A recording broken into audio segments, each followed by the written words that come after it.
Masculinity is so powerful. Men can cry.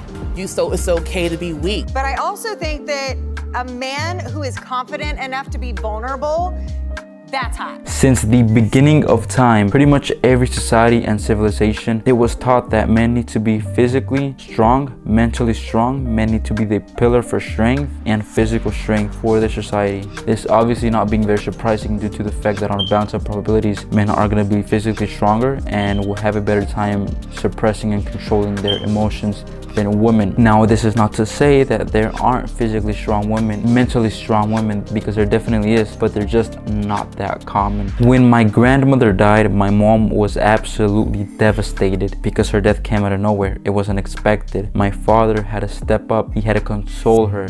He had to be the pillar for strength in my family during those hard times. When I see or think of qualities mentally strong men have, I see why oftentimes the stronger the man is, both physically, mentally, spiritually, emotionally, all aspects, the more successful he is, the more money he makes, and the more status he has. I have yet to see a self-made millionaire who gives into his emotions, who is in touch with his femininity, and who is very aware and very concerned about how he feels. Men who are super successful know that the competition is fierce. They can't wallow and throw a fit if they're having a bad day. They can't cry when things are not going their way.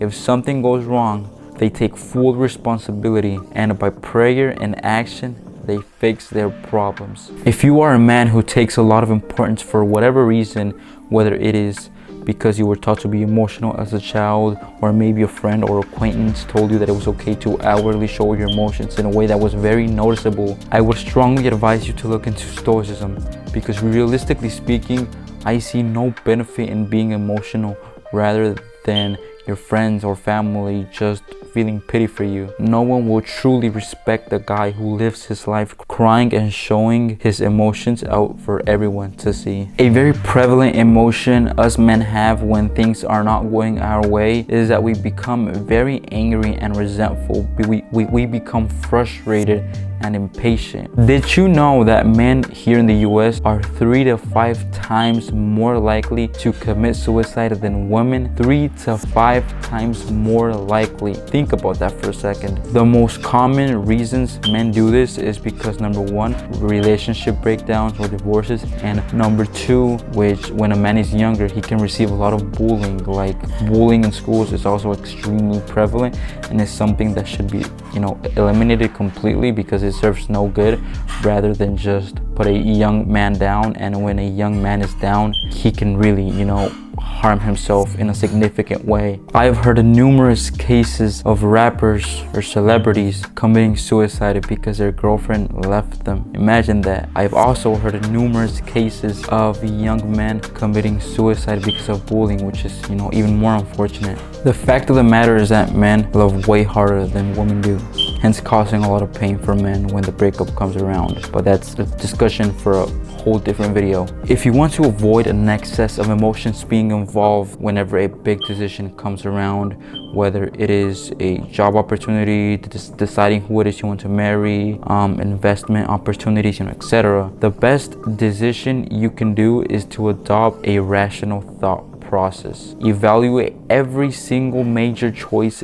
in your life with a sound, stable mind frame, and your outcomes on said choices will become much more favorable. If you stuck around to this part of the video, thank you very much.